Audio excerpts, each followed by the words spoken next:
Bismillahirrahmanirrahim. Assalamualaikum warahmatullahi wabarakatuh. Alhamdulillahirabbil alamin wassalatu wassalamu ala rasulil mursalin wa ala alihi wa sahbihi ajma'in, amma ba'd. Awal tahun ini kita dikhabarkan dengan satu peristiwa, iaitu penurunan salji di Arab Saudi. Ada dua persoalan yang timbul di sini. Adakah peristiwa ini merupakan peristiwa yang ajaib ataupun peristiwa yang tidak pernah berlaku? Yang keduanya adalah, adakah peristiwa ini merupakan salah satu daripada tanda-tanda kiamat?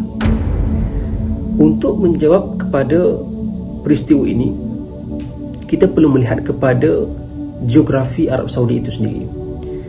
Arab Saudi bukan merujuk kepada Mekah dan Madinah sahaja.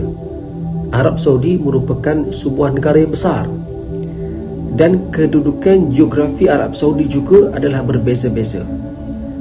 Di Arab Saudi ada tempat yang berpadang pasir, ada tempat yang gersang, ada tempat yang berlembah, ada tempat yang beroasis, ada tempat yang bertanah tinggi, ada tempat yang bergurun, dan ada tempat yang sejuk, dan pada tempat tersebut turunnya salji seperti di utara Arab Saudi, iaitu sempadan dengan negara Jordan. Maka peristiwa penurunan salji di Arab Saudi bukanlah peristiwa yang hanya berlaku pada tahun ini, bahkan telah berlaku pada tahun-tahun sebelum ini, dan peristiwa itu peristiwa yang biasa bagi penduduk di kawasan tersebut. Yang berbeza adalah kadar penurunan salji pada tahun ini, dan keluasan penurunan salji itu adalah luas sedikit berbanding tahun-tahun sebelumnya, menyebabkan rakyat, menyebabkan manusia, menyebabkan seluruh manusia di muka bumi ini melihat bahawa ini keajaiban yang besar berlaku di sebuah negara yang panas.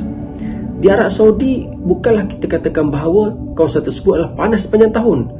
Sekiranya musim panas, kawasan tersebut adalah sangat-sangat panas, dan apabila musim sejuk, kawasan di Arab Saudi, tempat-tempat tertentu adalah sangat-sangat sejuk, bahkan boleh menjadi kawasan yang berbeku dan bersalji.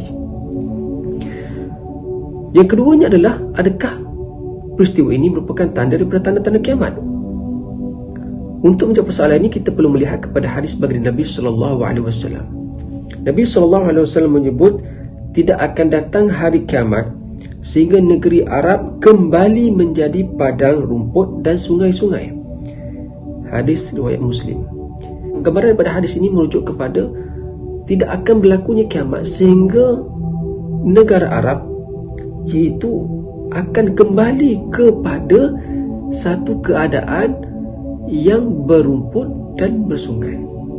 Bila merujuk pada kembali, bermaksud pada satu ketika dahulu kawasan Arab ini adalah kawasan yang subur dan kawasan-kawasan yang penuh dengan rumput, dan terdapat aliran sungai di kawasan-kawasan tersebut.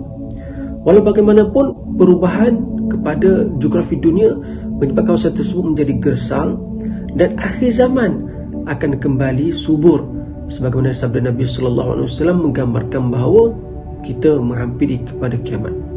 Persoalannya, adakah peristiwa itu sama berlaku seperti mana di Tabuk, yang mana bersalji?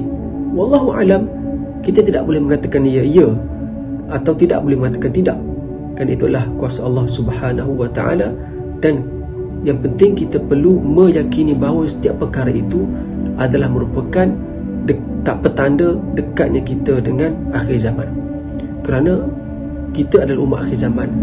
Nabi SAW juga adalah Nabi akhir zaman, dan Nabi memberi peringatan kepada kita supaya sentiasa berwaspada dengan fitnah akhir zaman. Sebagaimana doa yang Nabi anjurkan supaya kita dapat ikut, iaitu Allahumma inni a'udzubika min azabil qabr wa min azabi jahannam wa min fitnatil mahya wal mamat wa min fitnatil masihad dajjal. Oleh demikian, setiap perkara yang berlaku itu perlu untuk kita faham dalam konteks yang tertentu. Tidak boleh kita mengatakan bahawa situasi berlaku ini tanda kiamat. Perlu kita rujuk kepada nas-nas yang sahih sebelum kita mengatakan itu adalah tanda-tanda kiamat. Wallahu ta'ala alam. Assalamualaikum warahmatullahi wabarakatuh.